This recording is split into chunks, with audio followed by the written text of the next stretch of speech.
Okay, Ruthie, we're here.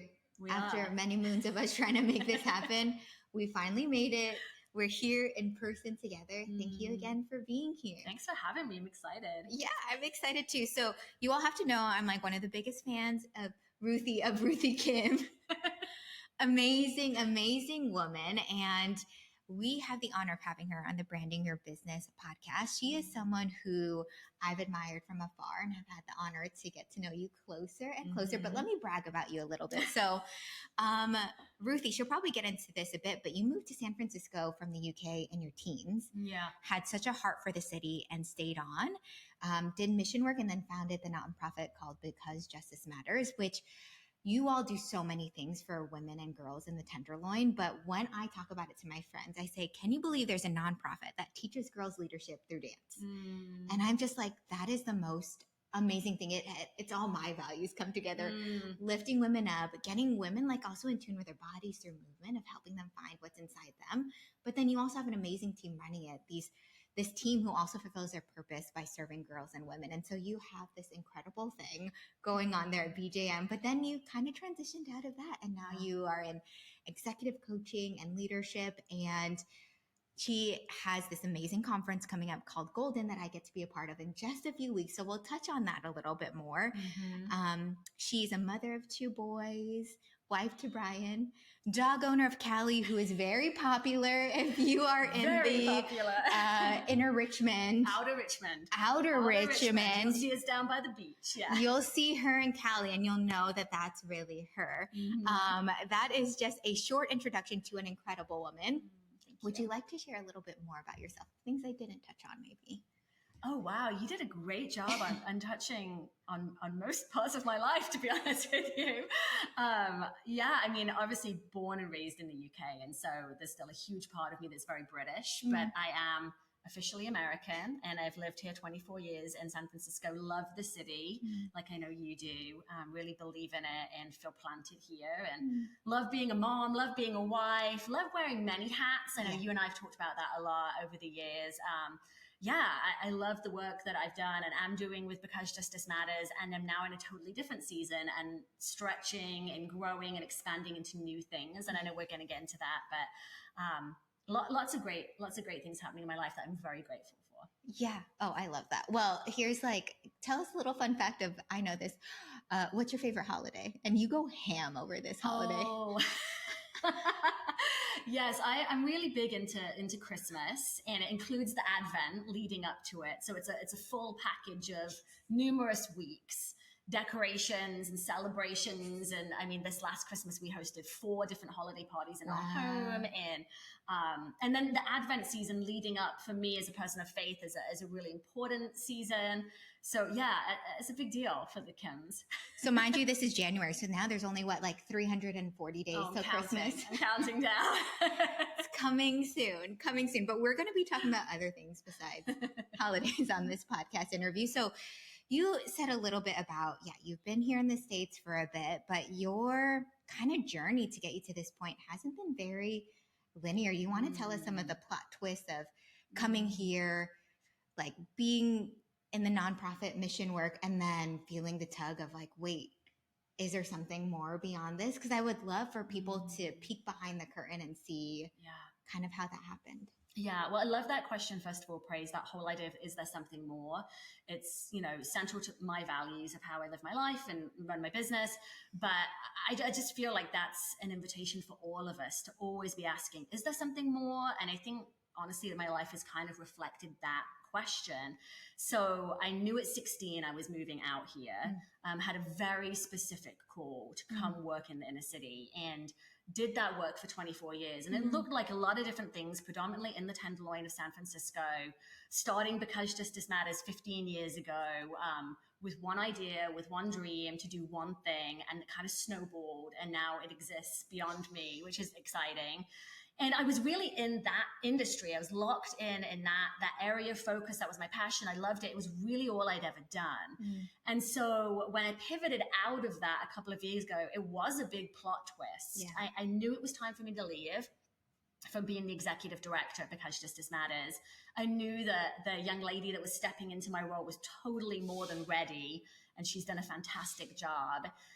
and I didn't know what was next. And it was kind of staring out into the distance, being like, I know I'm done, but I don't know what's next. And that was a really terrifying space to be in.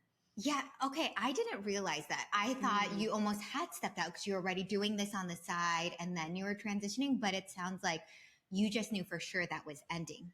Correct. Yeah, I had been doing kind of side hustle coaching, as I call it, for quite a few years. So I was running Because Justice Matters, and I was taking calls in the evening, and that was great, and I loved it. And then I stopped doing that for a season because BGM was growing, my kids were growing, there was so much going on. So when I stepped out of being the executive director, I really was looking at a blank canvas. And, you know, it's funny, I think I actually have never really shared this before, but I think I thought that opportunities would come to me. Like I was kind of like, well, I've been doing all this stuff. Things will come. Yeah. And things didn't come. And I was kind of in this limbo of like, well, what's next? Yeah. And actually it was a podcast, ironically enough, here we are on a podcast, that was part of the linchpin pivot for me. And towards the end of my time of transitioning out, I started listening to this podcast about coaching. And I just remember riding the buses in San Francisco, listening to this podcast thinking, I love this. I love everything about this. I'm lit up. And you know, you and I know when you're lit up, right? Like you can see it on other people, you can feel it in yourself. And it's such a special feeling to stumble across like, oh my gosh, I'm passionate about this. So that was like the turning point for me. And through a series of conversations and, you know, I would say divine appointments, I was like, I think I'm going to go after this. But I didn't feel this strong sense of like, this is it forever. I didn't even know if it was really going to work, but I knew it was the next step. So that's kind of what got me heading back into the direction of full-time executive coaching.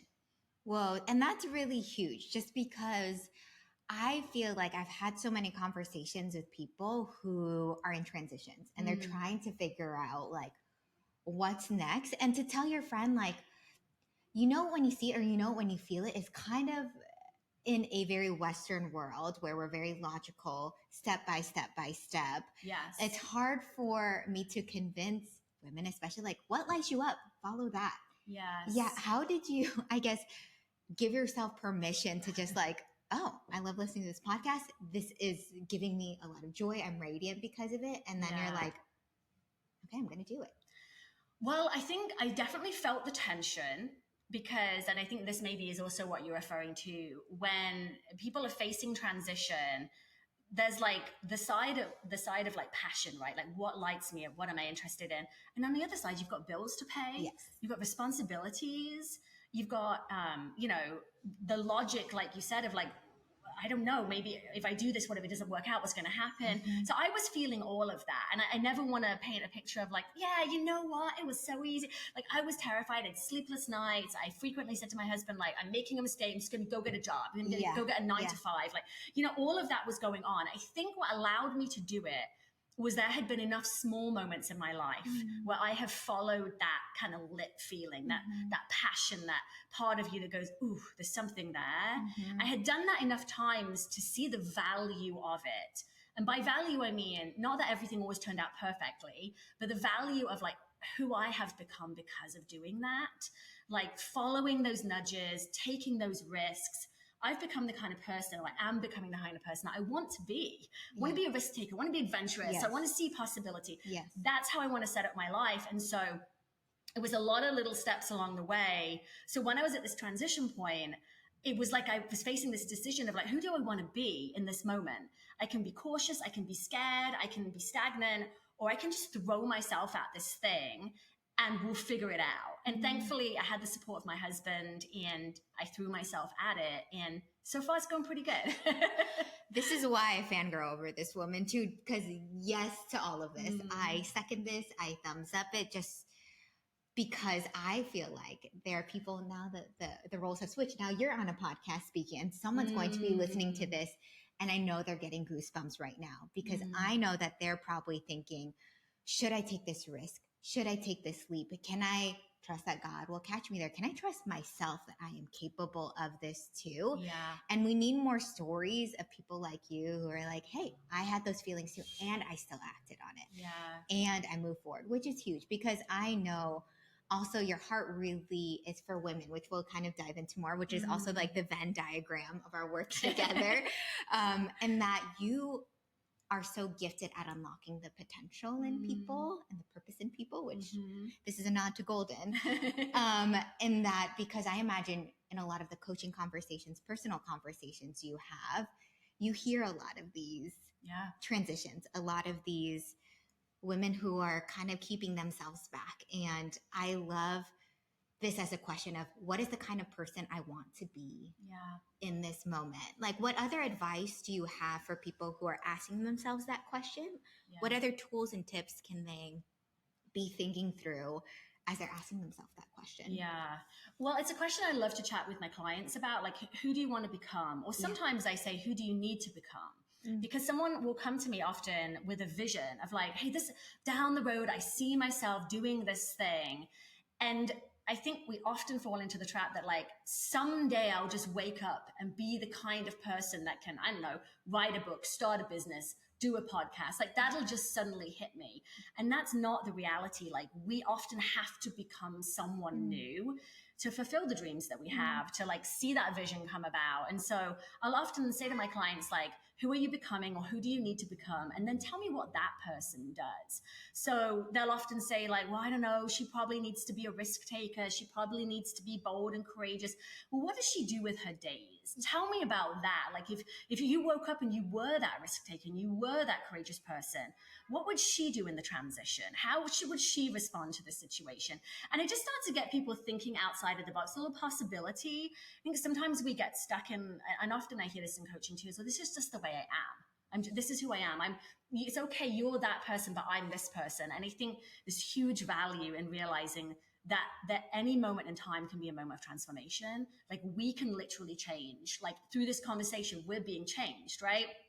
People who are listening are being changed. And I love those transformational spaces. Love that about coaching. I love that about preaching. I love that about retreats. Like, let's all come together and believe, to your point, there's something to be unlocked. And I think I'll often say to folks, like I do the work that I do of unlocking because I believe there's something in there. If there was nothing in there, like what am I doing? You know, but I genuinely believe that every single person has a vision inside of them, has a more, whatever that looks like. And it can be unlocked, and through courageous steps and integrity and like community, all of those things can be brought out. So I don't know if I'm answering your question, but I'm just like talking about what I'm passionate about.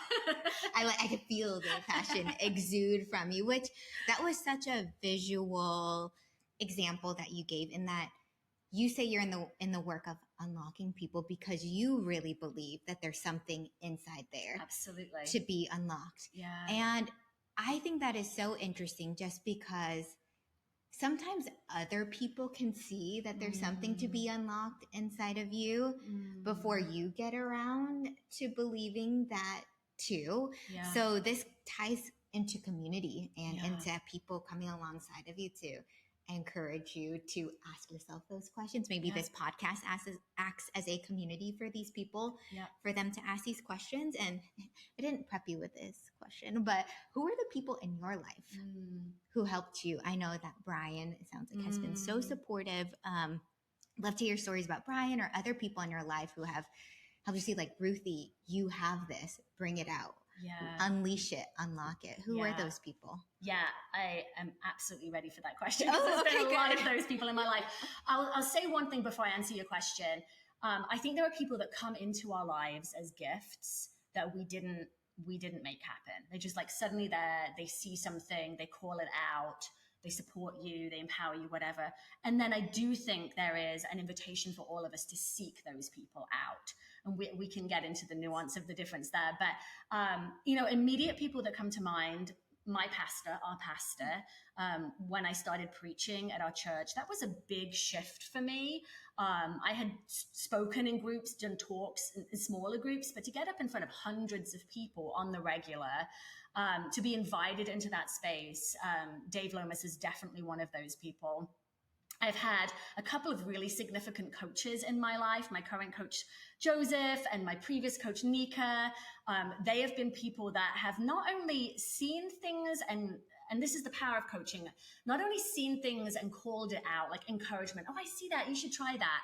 But challenged me, disrupted my small thinking, my limited thinking. Like at times that's uncomfortable. At times the call out doesn't feel like, oh my gosh, you're so great at this. Sometimes it's when people say, you're playing small. You're on this planet to do something more. And I've had people like that in my life, specifically those coaches that, you kind of lean back in your seat like, ooh, that stung a little.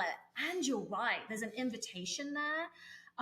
So I can point to people like that, women along the way in ministry with me, my leader when I was at Because Justice Matters, Tim Svoboda. Oh man, when I started Because Justice Matters and I didn't know what I was doing, and he was just like, I believe in you, do it. And to have people that will like come around you with resources and wisdom. There's been a lot of those folks along the road. I really believe, as a person of faith, I really believe we're designed for community. I believe there is a creator that placed us on this planet with people around us, and that there are parts of us that can only be unlocked in community. Like, I think that when we silo ourselves or isolate, we actually miss out on our own potential. Like, we need people to come along. So whether these people come spontaneously or whether we invite them, there's been countless people along my journey, and my husband, like you said, Brian. Could tell you so many stories about Brian, but I think I was listening to a song today as I was driving through the city. I forget what song it is. It's an old one, but the lyrics are something like, I'll be your greatest fan in the world. And as I listened to it, I thought, that's my husband. And he has been my biggest fan. And that has not just meant sitting on the sidelines going, yeah, go, you get it. But it has meant saying, I got the kids this weekend, go do your thing. You need to make a financial investment into your future. It's yours. Take our bank account. Like those kinds of very like, I'm with you moments that we can get from partners or family or friends. So there's been a lot of people along the way that have helped Ruthie Kim become Ruthie Kim. She was prepared for that question. She's like, I got this list of cheerleaders in my back pocket. They've been the best. When you were talking about your leader, when you're at BJM, who said, I believe in you, do it. I just got goosebumps. And I'm like low-key tearing up of, we need people in our life, even though they believe in you, they love you, they trust you. Them saying it probably makes such a huge difference. And the fact that you're quoting this years after that has happened, that's the power of community and encouragement. You brought up something so good in that those people were gifts in your life. How does someone seek out that? How does someone like call it in? I'm curious how you've seen that work best. Yeah, I think there's a lot of different ways to go about it. In my coaching cohort with women, we do a whole conversation around this, which we talk about transformational community. And we really kind of audit our lives and say, do I have transformational relationships? And what I mean by that is this exact concept. Like, are there people in my life to me and people in my life from me where this kind of back and forth, calling up, calling out, both support, I'm with you, I got you, I'm for you, and challenge. Hey, I see you're getting in your own way. Or let me point out a limiting belief. Like there's that kind of push and pull that's happening in relationships. And so we all need that kind of transformational community. And there's lots of ways to go about doing it. I mean, I work as a coach. It's often how people come to me. And they say, like, I need this person in my life. I think we can find that in friendships. I think we can find that in faith communities. But I think the part that is crucial in there is the intentionality of what do you want? Because I think a lot of times we're playing just friends. We're like just hanging out. But is this a transformational relationship? Like, am I here because I want your absolute best? Do I love you enough to speak truth to you? Do you love me enough to speak truth to me? Is there that kind of intentionality? So I think if people are listening and they're sitting at home thinking, oh gosh, I want to unlock something in me. I think I probably need help with that. I think get clear on what you need help with. Like, do you need someone to challenge you? Hire a coach. Do you need someone to support you? Get your community around you. Ask for that. One of the greatest challenges that I've sometimes given my women's cohort is like, go ask your community what they think about you. And sometimes people freeze up. They're like, I don't want to ask. I don't know what they're going to say. And I'm like, this is resource for you. Go ask your community, what are your top 5 gifts? What are the top 5 ways you are getting in your own way? Like, get that feedback, not as criticism to tear you down, but as fuel to like power you forward.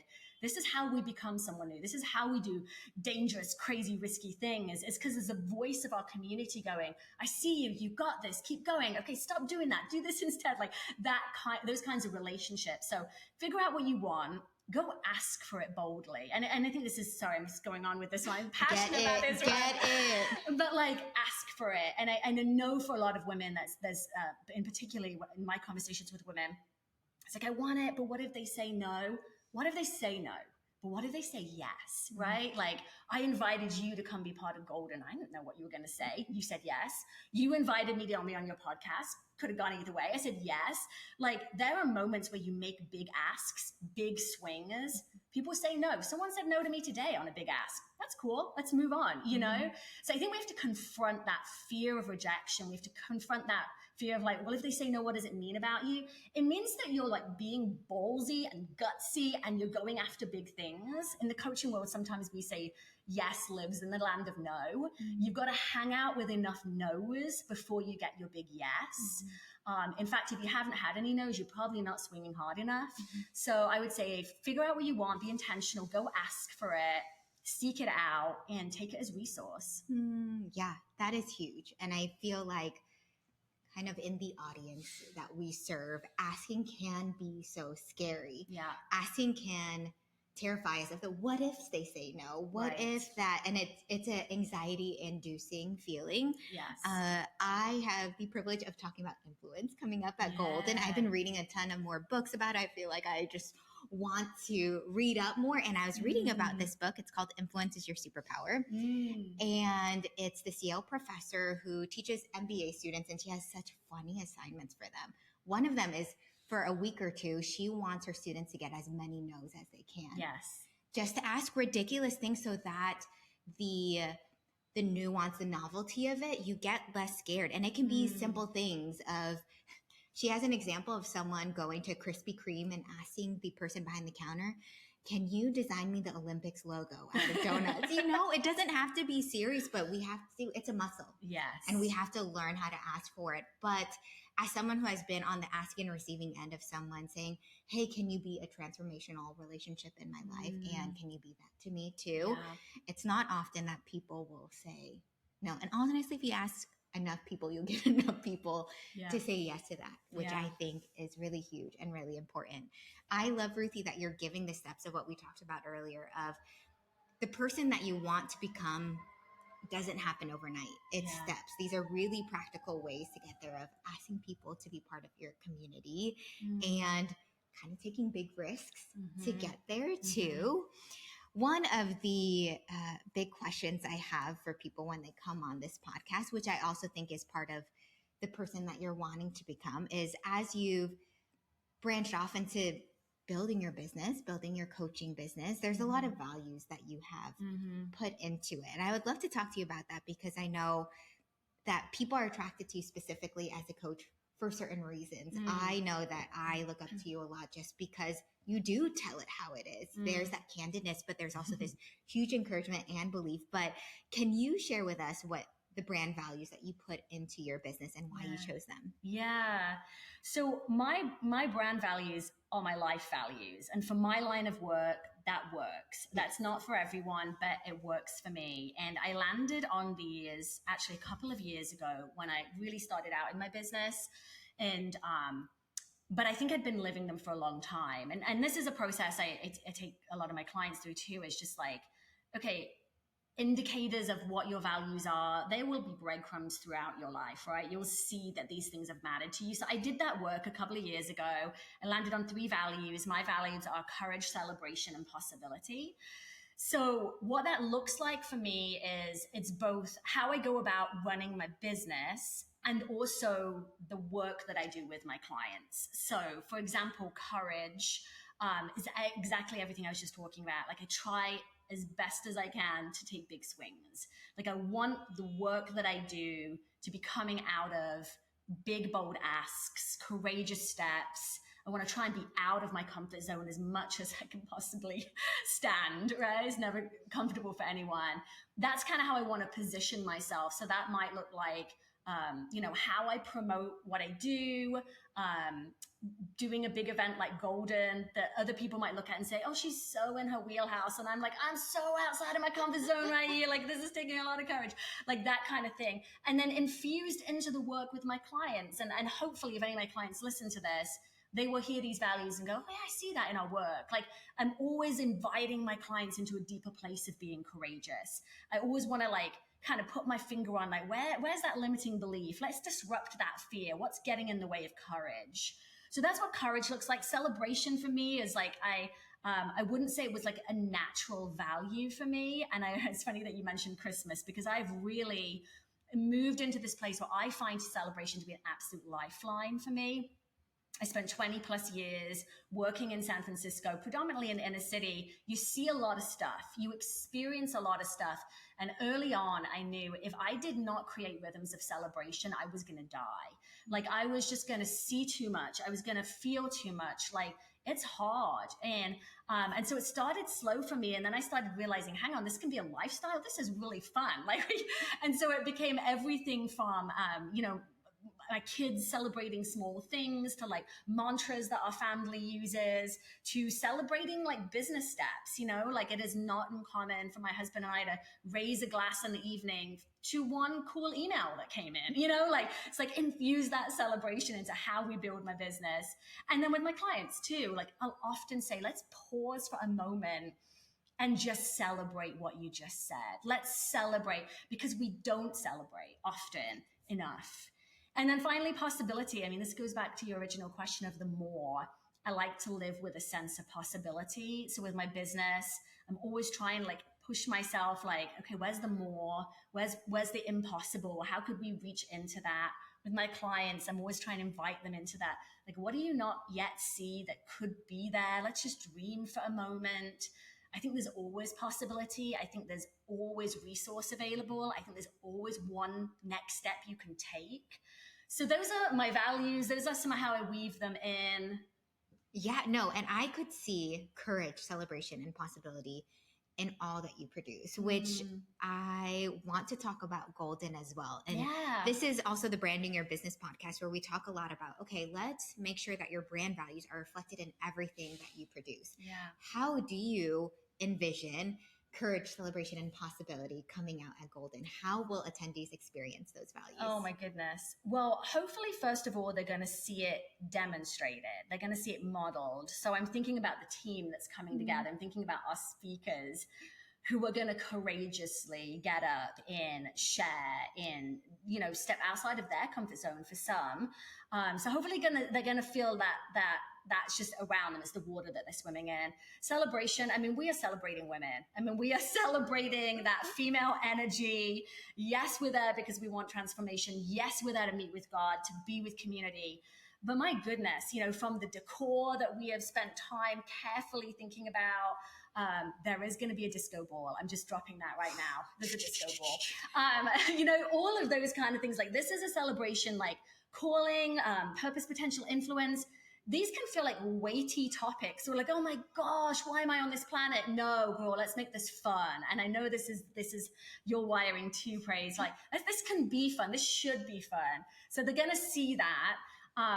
And then possibility. I mean, that is honestly really the overarching theme through a lot of what we're putting together is there is more. And that will be what I will be saying from the stage and hopefully speaking directly into and actively inviting the women at the end of the day to step into greater courage. What does it look like to leave here and make a courageous next step into celebration? Look how far you've come. Celebrate today.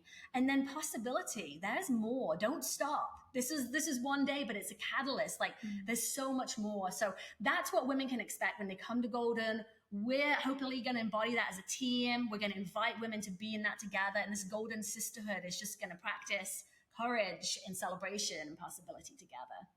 I just imagine all these golden women weaving The reality grounds. Shimmering. Exactly. Put on your sunglasses, San Francisco. Golden is happening. Love it. That'll be so good. I'm so excited to be a part of that. And I'm so glad for people to hear more of your story. The heart behind this podcast is that oftentimes we see people with a business or a brand.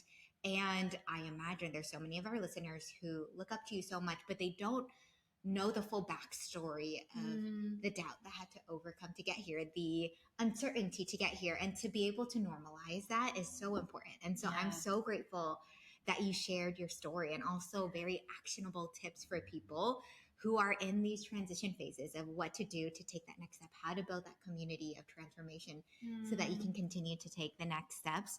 I feel like this has been super valuable. I know I have learned a lot. And this is also an invitation because Golden is coming up on February 17th. We're going to have a disco ball there that you all can come out and just have more kind of these heartfelt conversations like these so that they can transform. This is the transformational community perhaps they've been looking for. So we'll be so excited to continue this even then. Yeah. Sounds good. Thank you so much for having me. This has been an honor. I'm so excited about your podcast. It's inspiring to me, and I know that you're blessing your listeners. So thank you, Praise. We call that blessed blasting. May you all be blessed.